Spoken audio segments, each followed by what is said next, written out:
What is up? Good morning, good evening, good afternoon. I hope you're having a good one. It's been a good day for me. I went and played a round of golf before I got here. It went really well. We're getting better and better. Not good, but we're getting better. So we'll take it. Today we're reacting to a video from Patrick CC, the death of the bizarre Clout Chase era, 2018 Instagram comedy. So we know this is going to be good. We're not going to waste any time. Let's go ahead and hop into this. Mustard and cake! All the haters will say it's fake!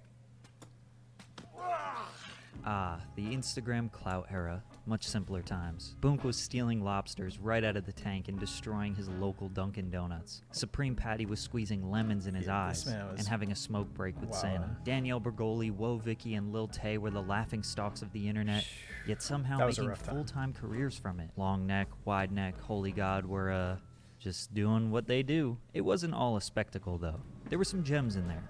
We had The Shiggy Show, Fatboy SSE, Reggie Baby, and Kush Poppy, along with many others making genuine content that millions of people loved. On top of this, we had the emergence of SoundCloud rap, which was so deeply intertwined with social media viral culture that it was hard to tell the difference between an influencer and a rapper. However, whether it was genuine content creation or straight up clout chasing nonsense, the Instagram clout era is officially over. And with the Island Boys being here and gone within months, I don't think it will ever come back. Stay hydrated.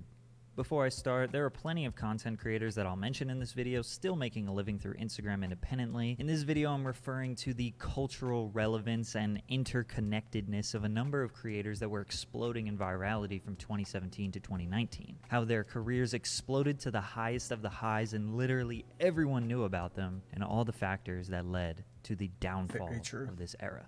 YouTube has been the dominant video-based platform on the internet since 2008. However, when the app Vine exploded in popularity in 2013, we realized how big of a demand there was for short-form video content on social media. Unfortunately, behind the scenes, Vine was a train wreck of a company that created one good thing but refused to innovate. Instagram launched its 15-second video feature compared to Vine's 6-second videos, so creators had literally more than double the potential for content. Popular Viners like Lele Pons, Jake and Logan Paul, King Batch, and Jerry Perpdrank slowly drifted away from Vine and would focus more on YouTube and Instagram. By late 2016, Vine had nothing more it could offer to creators, and it was shut down. However, these Viners had a much different sense of humor than what we saw emerge in 2017. It was very PG-13. I don't really have good enough words to describe their humor, so you can see for yourself. Hey, let me see your phone for a second. Okay. Time's up. That's 1 second. That's not what I meant. That's what I meant. What? What we learned. Go. I gotta ask you something. What? Are you sleeping? A lot of it was relatable humor with a bit of a creative twist aimed at teenagers. The skits were usually filmed very well, with added sound effects and creative techniques, but the jokes... There were two other popular comedians emerging, The Shiggy Show and Fatboy SSE. These guys were not Viners. They actually both started out as artists. They were the next generation of comedy on Instagram. Their comedy was R-rated and aimed more at adults, kind of a notch up from the Viners. Shiggy and Fatboy usually had low-quality production, but were genuinely funnier. Plus, they had interests in sneakers, basketball, dancing, and really all things intertwined with hip-hop. Throughout the social media era, rappers have essentially been the gatekeepers of what's cool and status quo. That's trash. I was about to say. I don't like that. It's so bad. That's fine. So when the rappers wanted to be connected with the lit influencers on social media, they became extremely popular as well. Shiggy and Fatboy pretty quickly had a lot of poppin' rappers following them on social media, and they became sort of the first tried and true Instagram comedians. Now we had the Viner PG-13 humor on one side with high quality skits, and the Instagram R-rated humor on the other side with low quality filming but better jokes, which was popular in the hip hop community. Whenever there is a bar set, someone is always going to push it. Do you hear that? Unfortunate. We'll be right back to it. It's pretty cool. I remember a lot of this stuff. Like, it wasn't that long ago, but like it was a while ago. Became a demand for content that was a little more crass, a little more shocking and in your face. In 2017, we got exactly that.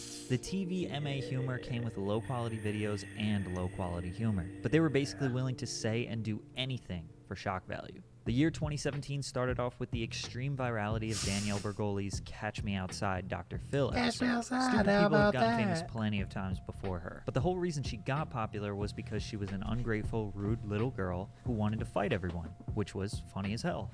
Instead of being embarrassed by the public bullying, she encouraged it, then built a massive following on social media, just continuing the same behavior displayed on Dr. Phil. A few months later, we had the extreme blow-up of the rapper Lil Pump. While making songs was his actual career, he became mostly known for his social media antics. He had a ridiculous image, terrible face tats, colored hair, obsessed with gaudy and expensive designer clothing. He would post videos of him doing drugs, destroying hotel rooms, starting unwarranted beefs, and basically anything that would get attention. We were entering the stage of not knowing the difference between a social media star and a rapper. In the summer of 2017, we saw the emergence of Supreme Patty and Boonk.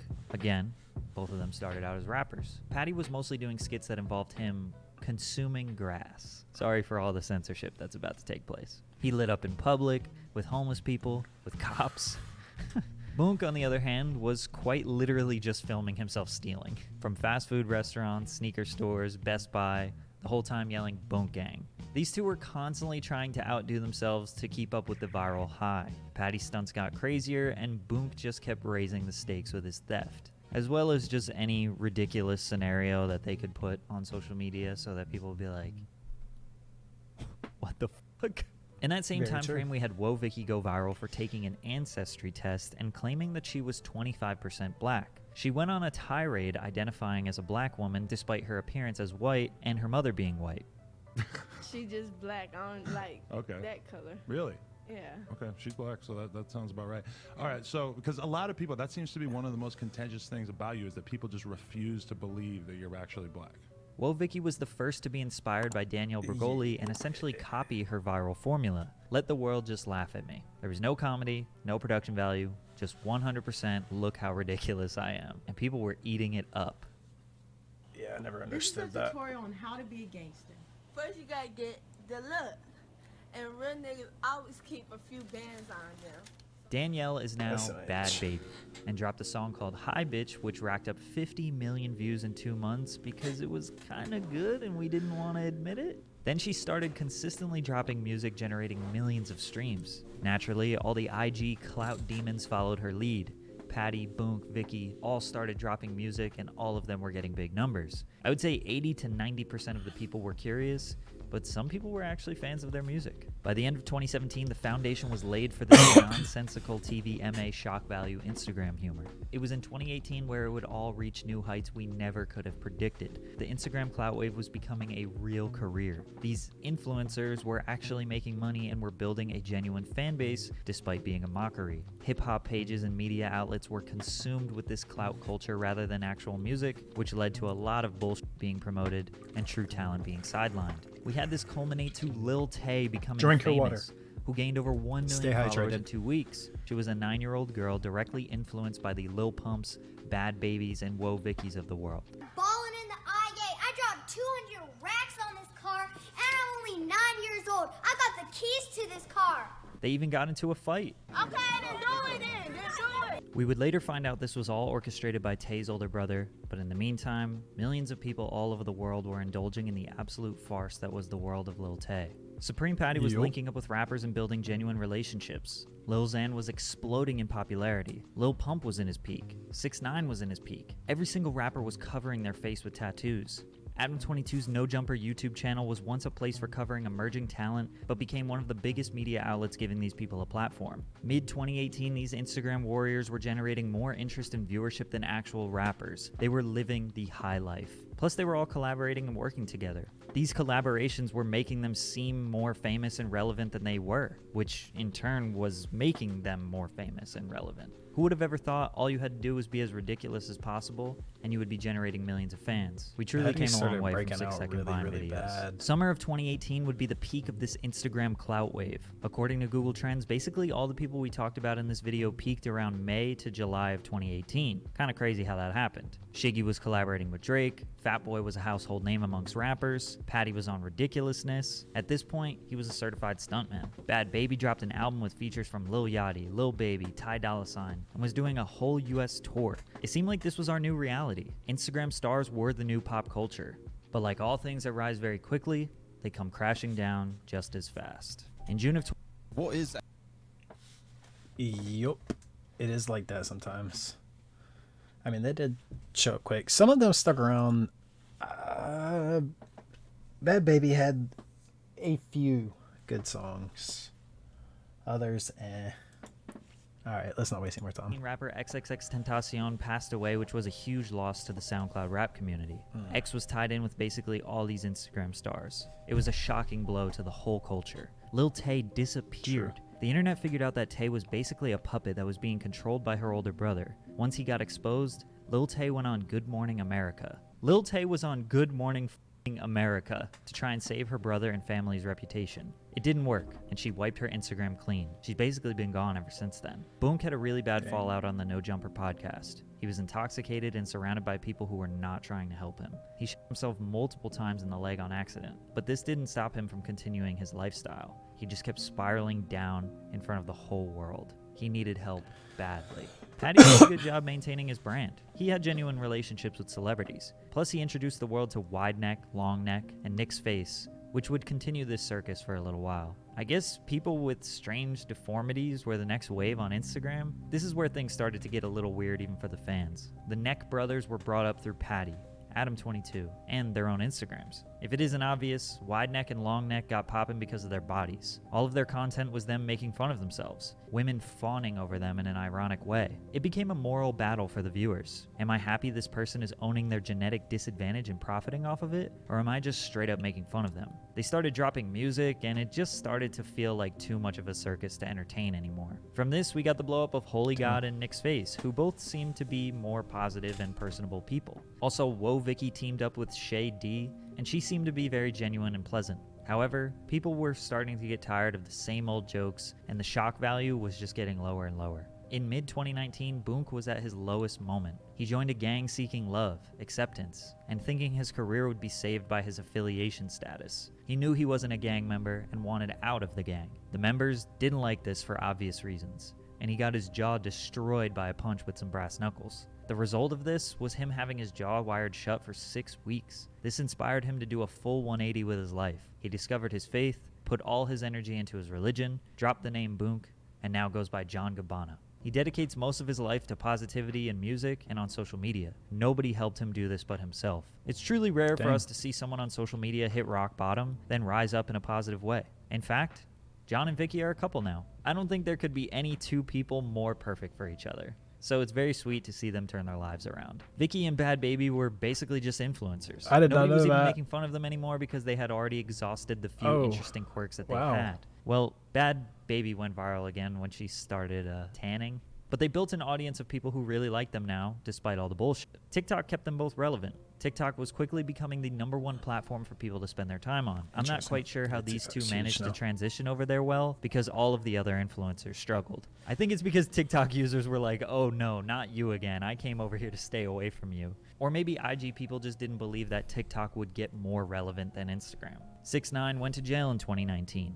Lil Pump didn't continue his hype and everyone was fed up with his antics. There was no more Boonk gang stealing shit and causing chaos. The music industry was trying to push industry plant SoundCloud rappers like Baby Goth and Jumex, who were so obviously behind the wave of face tats and colored hair. People were mad at Adam22 for even giving these people attention. Viewers realized that they had entertained these spectacles for too long and demanded that Adam cover serious artists again. Hip-hop fans and social media in general were so fed up. It was impossible to tell what was serious and what wasn't, so everyone had trust issues. Instagram comedy took the original spark created by Viners and brought it as low as they could go. I think really the true end of this whole wave was the pandemic. Now nobody was outside. These influencers weren't collabing. They weren't taking pics with celebrities or getting invited to music video shoots. Yes, there were more people than ever sitting on social media all day, but the only way you were going to capitalize on it is if you were genuinely interesting and different. Plus, with the protesting and basically the whole USA catching on fire after the death of George Floyd, nobody was willing to put up with antics and nonsense. So basically, they didn't care to see Supreme Patty squeeze lemons in his eyes. Patty was also at his most depressed and unhealthy point, but he made a change. He started pursuing a healthy lifestyle, no more drugs, alcohol, or bad foods. He lost a ton of weight and was inspired by John Gabbana to go down the right path. Him and John actually had a boxing match in 2021 in hopes to make some money during the pandemic. These days, he's back to stunts and doing the same old stuff from 2017. Some people look at it as nostalgic, others look at it as him trying to recreate a moment that's never going to happen again. From 2020 and beyond, Drewski has been the only person to capitalize on superstardom in the Instagram comedy wave after its peak, and that's for one reason. He's genuinely hilarious. No gimmicks or bullshit, just genuinely good comedy. Mario Judah was able to pull some antics and gimmicks that got people's attention, but it didn't last very long, and he disappeared after being viral for 3 months. Really, during the pandemic, we saw the Twitch streamer wave. People who were able to entertain for multiple hours on end, which we know none of these IG people could have done. Then recently, we just had the Island Boys, who were the 2021 version of this whole Instagram clout wave. The problem is, we've seen this before.